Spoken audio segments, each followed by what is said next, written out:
kompetensi dasar atau pengetahuan, menganalisis produser, pengujian kesesuaian fungsi produk, barang atau jasa, mengevaluasi kesesuaian produk dengan rancangan, kompetensi dasar atau keterampilan, melakukan pengujian produk, barang atau jasa, melakukan pemeriksaan produk sesuai dengan kriteria kelayakan produk standar operasional. Tujuan pembelajaran: 1. Memahami hakikat pengujian produk. 2. Mengetahui pihak-pihak yang berwenang dalam pengujian produk. 3. Memahami standarisasi dan sertifikasi produk. 4. Memahami proses evaluasi produk melalui pengendalian mutu. Materi pengujian evaluasi produk jasa. A. Pengujian produk. 1. Pengujian produk. Pengujian produk merupakan kegiatan penting untuk menjamin kualitas produk di pasaran. Sebelum sebuah produk dipasarkan, perlu dilakukan pengujian produk terlebih dahulu. Pengujian produk dilakukan dengan pengukuran terhadap sifat dan kinerja produk tersebut sesuai standar tertentu. Proses pengukuran sifat atau kinerja suatu produk inilah yang disebut dengan pengujian produk. Jadi pengujian produk adalah segala proses yang dilakukan oleh seseorang peneliti, baik melalui pengukuran kinerja, keamanan, kualitas, dan kesesuaian produk terhadap standar yang telah diterapkan. Bagi produsen, hasil pengujian produk berguna dalam pengarsipan dan untuk mendapatkan hak paten atas produknya. Selain itu, pengujian produk dapat dilakukan sebagai persyaratan dalam peluncuran produk baru. Data hasil pengujian produk dapat digunakan selagi rujukan yang tepat agar mendapatkan lisensi untuk proses produk dan penjualan. 2. Tujuan pengujian produk. Pengujian produk dilakukan untuk memenuhi berbagai tujuan antara lain. 1. Memastikan produk tersebut telah memenuhi persyaratan spesifikasi, regulasi, dan kontrak sesuatu produk. 2. Memastikan produk sudah berjalan sesuai dengan standarnya melalui pembuktian demonstrasi produk. 3. Menyediakan data standar bagi kepentingan ilmiah, teknik, dan kegiatan menjamin mutu. 4. Menerapkan kesesuaian produk dengan penggunaan akhir. 5. Sebagai dasar untuk komunikasi teknis suatu produk. 6. Sebagai sarana perbandingan dengan produk lain. 7. Sebagai bukti dalam proses hukum seperti pertanggungjawaban produk, hak paten, klaim produk, dan sebagainya.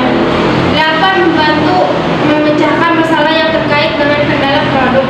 9. Membantu mengidentifikasi efisien biaya dalam produk. Besarnya nilai pengujian produk dari perusahaan ditunjukkan oleh banyaknya kegunaan pengujian produk. Adapun kegunaan dari penggunaan produk adalah: 1. Meningkatkan kinerja produk dan kepuasan pelanggan.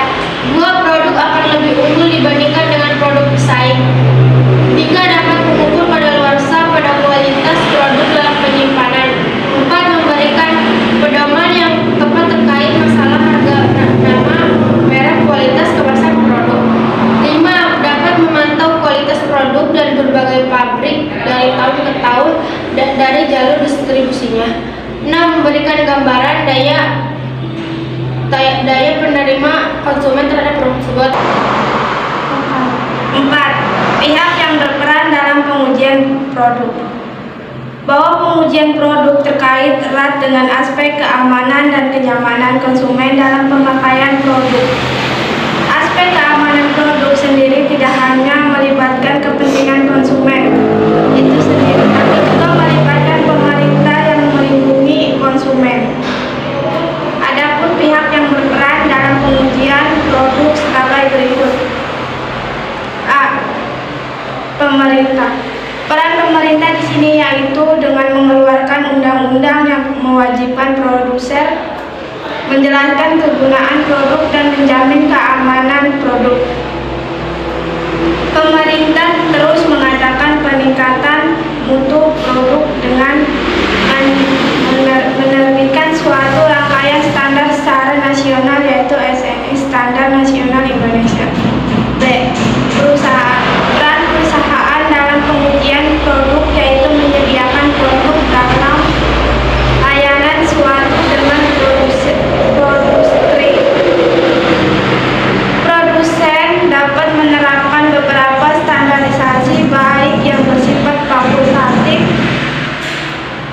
standar yang dibuat oleh perusahaan sendiri.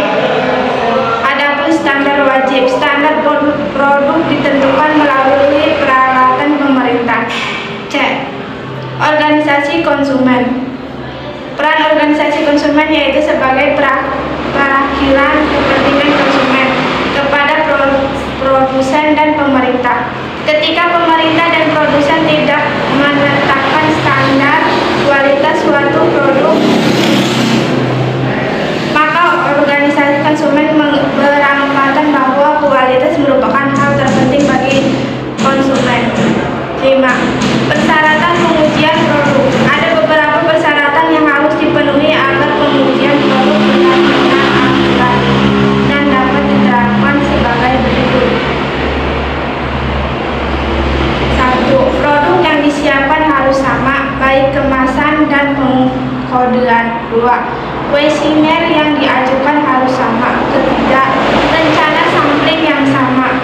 4. Metode preparasi dan tabulasi data dilakukan secara sama. B. Standarisasi dan sertifikasi produk. Baca 1. Pengertian standarisasi dan sertifikasi produk.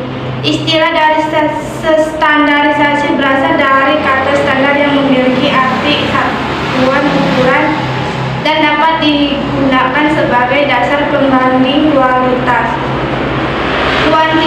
kuantitas, nilai, dan hasil karya yang nyata. Dalam arti yang luas, standar menunjukkan spesifikasi bahan maupun proses.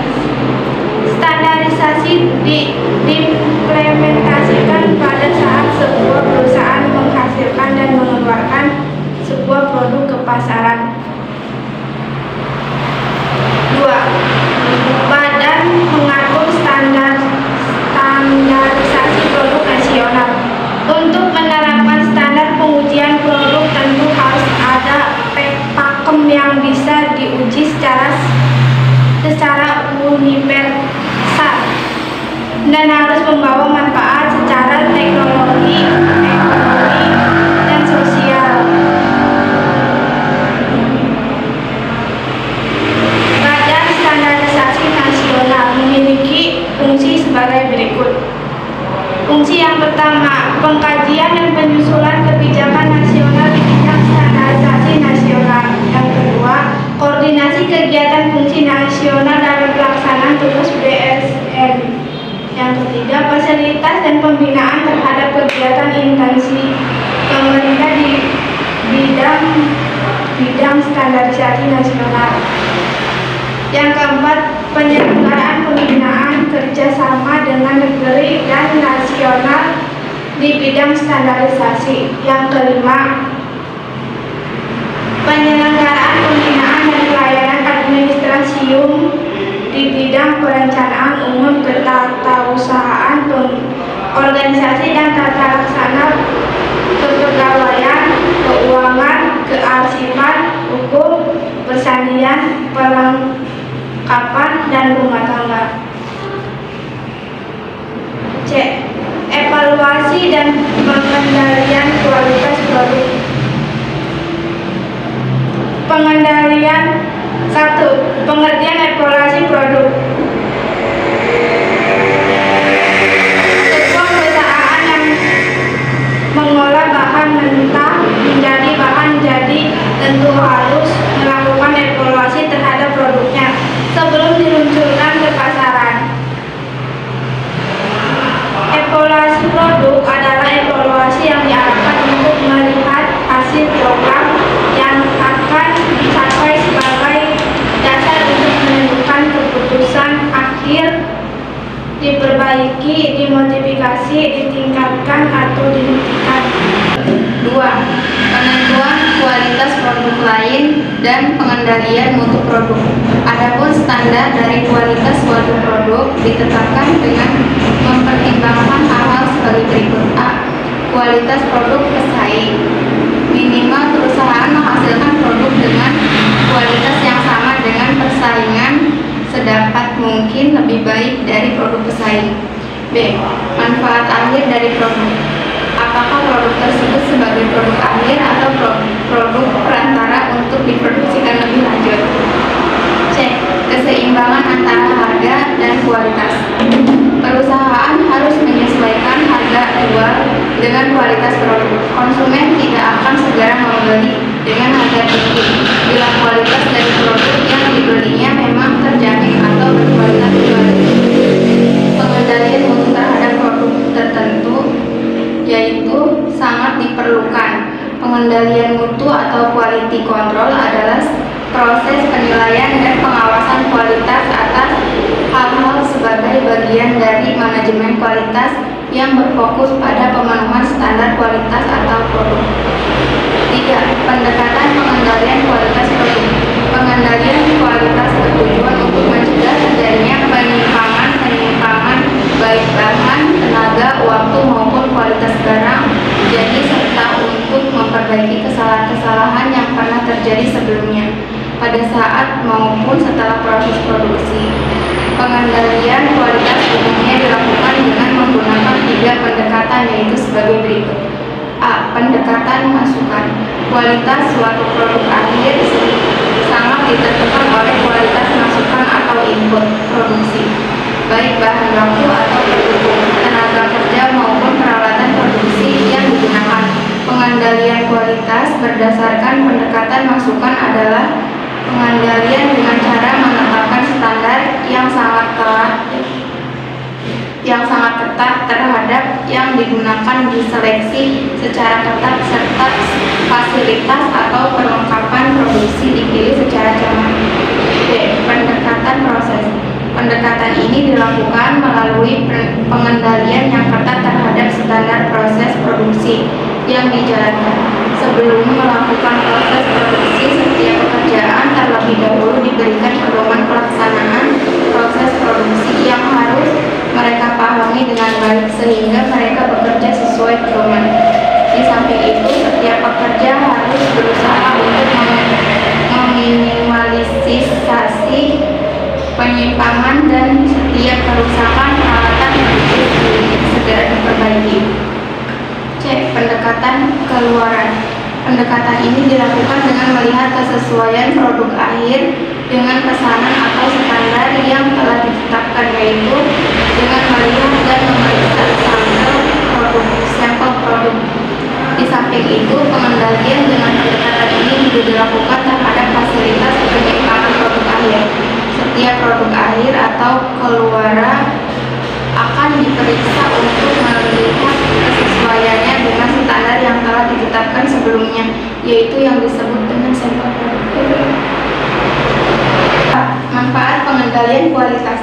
Pengendalian kualitas bagi perusahaan memiliki manfaat sebagai berikut.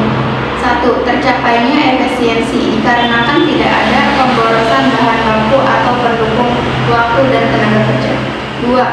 Menekan biaya sehingga biaya rata-rata dan harga jual menjadi rendah. 3. Meningkatkan penjualan di samping karena harga jual relatif rendah juga karena kualitas barang yang terjamin. 4.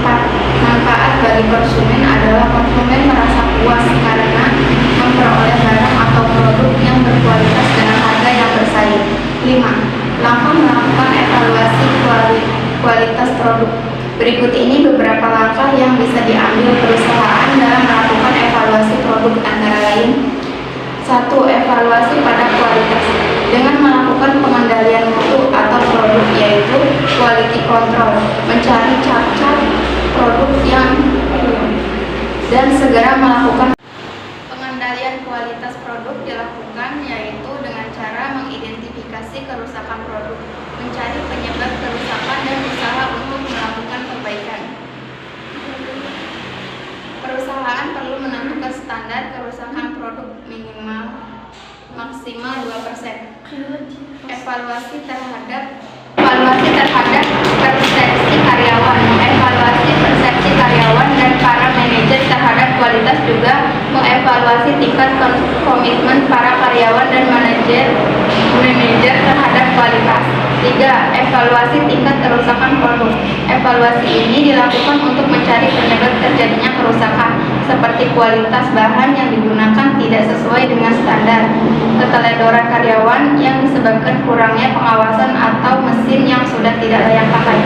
Setelah diperoleh hasil dari analisis tersebut dapat digunakan sebagai evaluasi terhadap strategi bisnis perusahaan yang telah merancangkan kebijakan mutu barang yang dihasilkan oleh perusahaan, termasuk kebijakan tingkat kerusakan barang. Sekian dari kami, mohon maaf bila ada kesalahan. Wassalamualaikum warahmatullahi wabarakatuh.